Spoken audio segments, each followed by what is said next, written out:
Welcome back to A Little Bit of Everything Family. Welcome back to the M&M Show, and no, not the candy, and no, not the wrapper. I hope you guys are having a good day. My name's Emmy, and this is... Hi, my name is Dr. Amelia Juarez, and you just call me Emily on this channel. So, today we're going to be talking about the Los Angeles fires? Correct. So, this is going to be a really short intro video before we get into the subscriber recommendations, you guys. So, there has been a lot of talk about, again, sending all our prayers to all those people that have lost their homes in LA. You guys, if you guys can, donate to the first responders. I'm not telling you to do it. I'm just begging and pleading. If you have $1 extra or a couple bucks that you guys are not needing, especially all of California, because we live in California. A Little Bit of Everything Family donated a bunch of different items, clothing, food. There's people that are out there with basically nothing, you guys. And if you guys have stuff in your garage, there's people that are coming for these things for you. Basically, they come to your house, they pick it up, and they take it. Mm-hmm. There's been a lot of donations on our part from that, and also monetary donations from A Little Bit of Everything Family and Cute Tattoo Girl, Dr. Cute Tattoo Girl, PhD. That channel, that is my channel, and that is more of a professional platform. So a lot of my doctor colleagues are donating their time, talking to people, Zoom call. That's why I've been so busy, and we did not film as many videos as we can this week, you guys. We probably won't do very many, maybe 2 or 3. I don't know, because a lot of our time is being used to kind of help people through, there's a Zoom link that I have left for people who want to just talk about their mental health at the moment, because that's what I specialize in, psychology. So just talk about what's going on and what they're feeling at the moment. A lot of people are so freaking scared and losing everything, you guys. You don't know until you experience it. Yeah. Okay, I lived in Los Angeles in the 90s, and to see what I've seen in LA, it's like the desert. There's nothing. It's like there are a few homes that are still saved and businesses, but it's basically ash. And it's to see the fires continue to rage, and they're still not contained, you guys, is very scary with the Santa Ana wind. So we are not done yet. Shout out to my fellow Mexicans, the Mexican president and their government, for sending their people over here to help, because Mexico knows no borders. We're here to help. And that's exactly what she said. We're here to help humanity, because God, and I'm a God-fearing person. This planet was supposed to be inhabited by people, not by sections, if that makes any sense. And we made it sectional. We made it to the point where we can't go a certain place because we'll get in trouble, or God didn't make it that way. And that wasn't supposed to be that way, but we made it that way. Humans did. But with that being said, Mexico, their government knows no borders. They crossed that border, came in with shovels, manpower, to stop the fires and save lives. That's what it's about. Humanity. With that, we praise God and we thank those people from everywhere, from Canada, from Mexico, from wherever we're getting the help from, to stop this raging fire, which is not something that I would wish upon anyone. It's very scary. Mental health issues are through the roof because of PTSD. Just imagine where you grew up. My daughter made me a really beautiful picture of where I grew up, and I asked her to do it for me, because my mother's anniversary was yesterday, January 12th. She died of, we love my mom and we miss her very dearly. You were saying? My mom died on January 12th at 11:47 p.m. She was killed by cancer, and she didn't live to see her 45th birthday. And we miss her dearly. And so I asked my daughter. She is a very talented artist. And I showed her a picture of my old home where I grew up. And it's still there. It's still there. We bought that house in the 90s, I think. And it was built in 1965, that little ranch house. And it's distorted now. It's not, they didn't keep up with it, the people who lived there. I really wish that one day, I told Emmy, I'm going to buy that house back. I mean, it's not for sale. But, and I'm sure a family does live there, but one day I'm going to go knock on their door and I'm going to buy it back. That's my future. And it's not because I can get a cheap deal on it or I can flip it. No. It's because that's my best memories. We got shot there. Like shot. Like I'm dead serious. We got shot there. My dad was doing some really weird, shady things. I ain't gonna lie to you. I'm very transparent on this channel. I was probably like maybe like 14, 15. I don't even remember. I was little. And we were sitting at the kitchen table. And my mom and dad owned a nightclub. Mhm. They owned a couple of nightclubs and restaurants, you know. And my dad was very like persistent about like security at my mom's place of businesses. So he actually pepper sprayed a guy because he was kind of out of order. Well, that guy came back and shot at our house, followed us home and shot at us. So when they shot, it was with I don't know what kind of rifle it was or what, but it was about 2 inches, they said, from my head. Mm-hmm. So we were all sitting at the kitchen table eating Taco Bell at 2 a.m. in the morning, 2:30 in the morning, right? They like leave the nightclub, come home, and I guess they followed him home. And me and my sister, I'm very young, and my sister's even younger. Me and my sister were right across from each other. My mom was to the side. David was on the other side. My brother Jose and my brother Miguel, and we were all eating Taco Bell. I remember where we were eating. This is how PTSD works. PTSD. You just have this traumatic experiences. So we're sitting there eating our tacos or whatever, and all you hear is this like bomb. It sounded to me like a bomb went off in my head, and I thought to myself, I'm dead. That's all I could think of, because all I saw was powder, like a lot of white fuzzy powder. It's all I saw in front of me, and I got up and I walked to the garage, and I'm not knowing if I'm dead or alive, because I just felt shards of glass on my back of my hair and all over the floor, and my sister wasn't there. So I said, I'm shot and my sister's probably down with me, because we were like sitting like catty, like right, like me and him. If this goes here, We were like this. Literally. So anyway, so that was the story of that, you guys. Sorry, I want to be transparent with you guys, because I want you guys to know that no, this girl didn't grow up, with the silver spoon. We grew up in the hood, like hood, like Anyway, so my dad eventually knew who it was, and he went looking for him, but the guy took off to Mexico. He knew what he had done, and my dad wasn't the type of person that's gonna be letting somebody come and shoot up his family. So he went looking for him and couldn't find him, and left him a message, and I'm sure you guys know what that message was, and that was the end of that. A few years later, that happened in 1997, and 3 years later, we ended up selling 3618 Highland. That was the house that we lived in. And although that was a very bad experience, we got raided in that house when the feds came in and went and picked up my dad for drug dealing. Yeah, that's true too, in that house. But in that house, we learned the beauty of being a family. Mm-hmm. I grew up in that house. We grew up in our swimming pool in the back. We grew up. I grew up how to work. I learned how to work in that house. I started my first job at that house. I graduated high school in that house.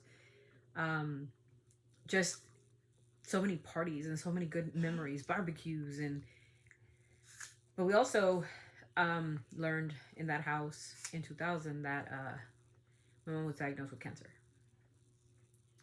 and that was in 2000. The end of 1999 to 2000, we ended up knowing that she did have cancer in that kitchen table, and we knew it was benign. They told us that it wasn't going to do anything. It was just a tumor, and she would be okay. But 3 years later, the cancer, she was in remission for 3 years. And in August of 2003, we were no longer in that house anymore, of course. We had moved on to another property, which was a newer house. I think it was only like a year old or something when we got that house. Another property that my mom bought. We found out that she went into full-blown cancer, and that it had spread through the brain, and there was no hope. This was in August of 2003, and so we knew that there was nothing the doctors can do in LA, in Stanford, in Texas, in Mexico, and everywhere. We tried everywhere to see if somebody would operate her and try to give her some life, but they told us that the type of cancer she had was already at the stage 4, She would have like these weird seizures out of nowhere. She was unable to recognize any of us. So it looked like dementia, just you name it. And my mom went through it. And on January 6th of 2004, um, she was just not responsive anymore. Mhm. So we called 911. She was taken to an emergency room department where she was given morphine for the pain because she said her head was just not doing it, not handling the pain. And so the doctor called me that night. I, being the oldest, I was a late teen, and told me that she had 6 days to live. And on the 12th of December, and the 12th of January of 2004, her life was cut short. So we didn't pull the plug, no. She peacefully passed away. Not peacefully, but she kind of like had a massive like stroke, and like kind of like her breathing just stopped. So she struggled. She was trying to breathe, but she couldn't. So we lost her on January 12th. It was a very sad day, but we remember her today with a lot of love and a lot of we just miss her. And I miss her. And I could talk about it with you guys because that's also that. something weird happened actually on that day. What's that? Remember when I told you when I woke up in the morning? Yeah, so fun fact. So my daughter said that on January 12th, which is the day of her anniversary. Tell it. Okay, so I was sleeping, and of course, you know how when you're sleeping, your eyes are closed and it's just pitch black, right? So I still had my eyes closed, and it was like maybe for a minute I still had them closed. All of a sudden I heard walking, and I thought my dad was in here or Savannah, because since I sleep with my door wide open, anybody can come in my room. I don't like sleeping with the door closed. So when I heard it, I was like, "Who's in my room?" And I was terrified. My heart was like out of my chest. I was scared. So I was like, okay, I should stop hiding. So I took off the covers immediately, and I saw nothing there. And it scared me pretty badly because I was like, what was that? And then also today, also another weird thing happened. What happened? You can tell about it. Wait, last night, when I was changing the YouTube video on the TV, I heard like a camera click, and nobody was taking a photo in any of the YouTube videos. Like it just out of nowhere. I sprinted, and then this morning, I heard like a random rustling in my ear. I brushed off because I thought it was like a bug or something, and nothing was there again. I'm like going crazy. Maybe she's into like the supernatural. I don't know. Sometimes they say, I don't know if it's true or not, but they say like when somebody passes away and they have unfinished business on Earth, they kind of come. And Emmy sleeps with my mom's blanket, the one she was last. It's so hard for me to let go. Yeah. So my daughter sleeps with the same blanket that my mom used to use before she passed away. Mm-hmm. So maybe she was looking for a blanket. I don't know. I do believe in the paranormal. I think when I was pregnant with Emmy, I used to sleep on the floor. I couldn't sleep on a bed. It was just really uncomfortable, and I just hated it. And the day before Emmy, or the date that I was gonna go in to have Emmy, when my body was ready to have my daughter, that morning, my mom yelled. Mm-hmm. She called out my name, Amelia. And I was like, I don't know if I was asleep or awake, but I could feel her breath like on my ear. And this was with Emmy. Mm-hmm. So maybe she has a connection with Emmy. Maybe because Savannah has autism. So she, even if she had a connection with autism, Savannah wouldn't understand. But she's my second born. So maybe they have a connection more linked than what we know. And a lot of people say I look a lot like my mom. So maybe... Because you do. Yes, some kind of connection with me and my mom. Me and mom had a very special relationship, and I can say special in the best way possible. We were more best friends than we were the mother-daughter. Mm-hmm. And so we would talk about different things and different... just different scenarios in life. Like, what would happen if this happened? Or what would, And she told me one day, if I ever die... And I'm like, no, mother, you're not going to die. And that was my thing, mother, right? And I'm like, how do you know that I'm not going to die? Let's say I died. I go, okay. You die.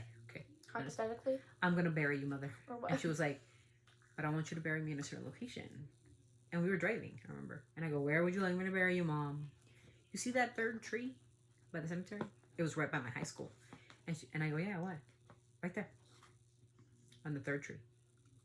Because the high school is on right, and the main street is on Thompson Avenue, right? So Main Street, Thompson. So there's the cemetery, and I'm like, why there? She goes, because if ever you go to the high school to pick up your brothers, or wherever you cross that main street, I'll be able to see you guys. And I was like, oh, Mom. She goes, just promise me you'll do it. And this was before we found out that she had terminal And cancer. did you? I did. So I buried her exactly where she wanted to be buried.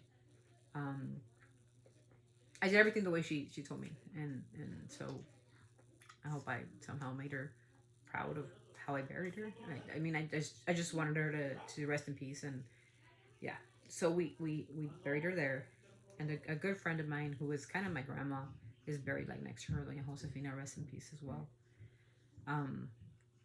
But why I'm telling you this story is because the house is the reason why. So that house has all our memories, like I said, and with the fires of LA, if that house was to catch on fire, that little teeny dinky house that is very distorted, how would it make me feel? I would be devastated, Heartbroken. because that's where I grew up. Because that's what I remember, getting up in the morning and like making breakfast for my mom or my brothers, and watching her come out from that hallway, or her watching TV or watching her novelas in her. We had 2 living rooms in this house. This was small, but it had like some like nice things, like her sitting down on that couch with her red.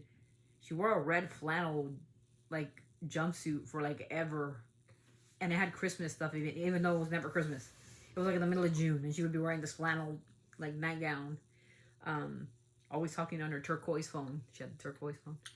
And so that's what I feel like a lot of people in the fires are like reminiscing, especially those who didn't have insurance.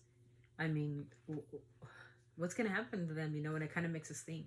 When we have something, we're going to cherish it.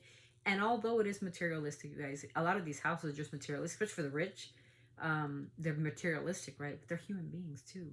A lot of their memories, childhood pictures, they mean something to these people. And I'm not saying let's like, but what about the poor? Yeah, I get the poor too.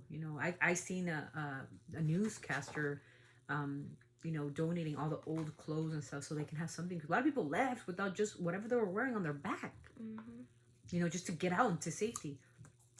So that's why I said it's very important, you guys. If you guys have like donations, clothing, extra food you guys might have, donate to your local departments of the county department where they're like accepting, and they even come like in vans and they pick up like your boxes and your food items or whatever. You just got to get in contact with the right people. I went through CVRC, so they're doing this drive, and you just give it to them in the morning and they take it over there, and they don't let you pass.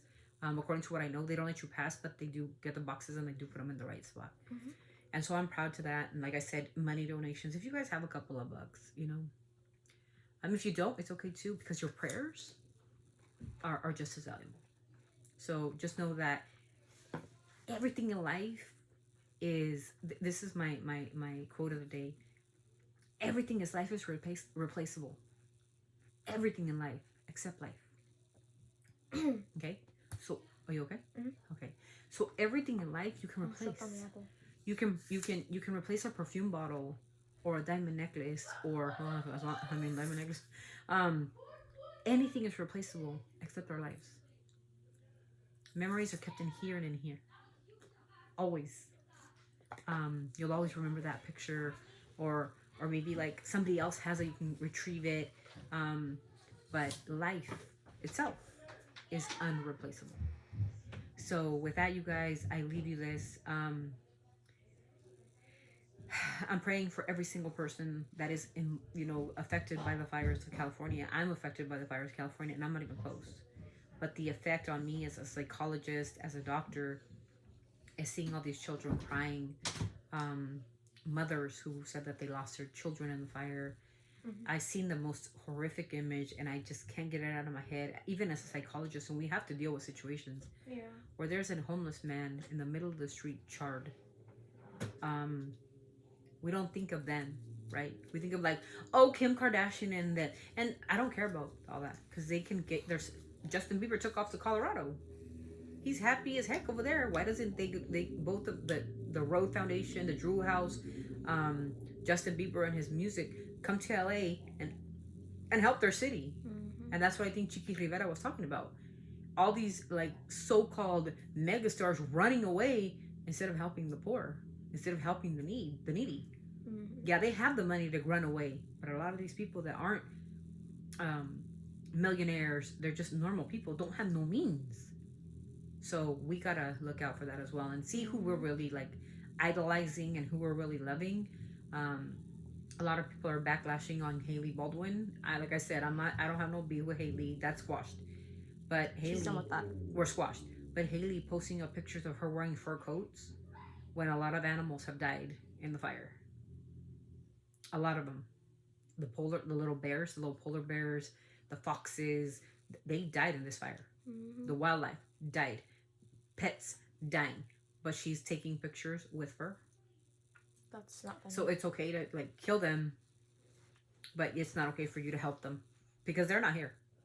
They're not even close to their city. They're safe somewhere else because they got money to go somewhere else, right? But a lot of those people don't have money to go anywhere. And that's something we got to think as humans, who we idolize and who we iconize. She's iconic because she wears a lip liner. She's iconic. Her makeup absolutely is atrocious. I'm sorry. Her makeup line, her lip tides are gritty. There's scientific facts or scientific evidence that state, and this is based on the research community, saying that her stuff is actually messing up people's faces instead of fixing them. And you can check that on your own time with your own articles. Look up the research on Rhode products. You do that on your own scientifically. Don't do it on opinionated based people that say, oh, this is the greatest peptide or whatever. You guys do the research. Okay? You do it. Don't take my word for it. Don't take her word for it. No, nobody. You do the research. You figure it out what this stuff is doing to your face. I tried the pineapple refresh and it burned the crap out of my face. There's pictures of it. I sent it to Rhode. They have done nothing in 9 months.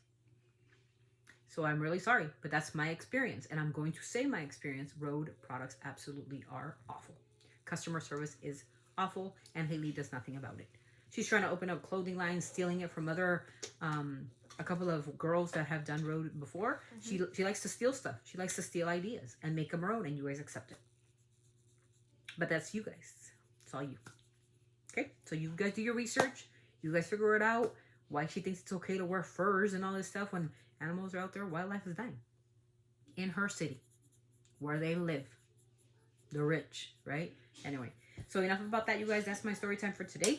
That is our first video for today. Again, sending all our prayers to Los Angeles. Like I said, if you guys can help, if you guys can donate, God will like multiply that, you guys. And in God's name, we do this, and in God's name, we trust. And I know that a lot of people are like questioning the fact, you know, like, where's God when all this is happening? God is everywhere. God is everywhere, and He's looking out for you guys. But in order to find God, you got to go to God. Yeah. You know what I heard on Instagram? This is just, I will try to make this as quick. I heard that something was, like, something lit on fire, I don't know where. And they said that the church was the only thing that stood up. So did the Bibles. The Bibles are, like, still there. That's insane. Literally. There was, like, blazes everywhere. And they went over to a house. And they opened up the Bible. And the whole Bible was charred from the outside. But the very first page they opened was Genesis. And it was still intact? And it was intact.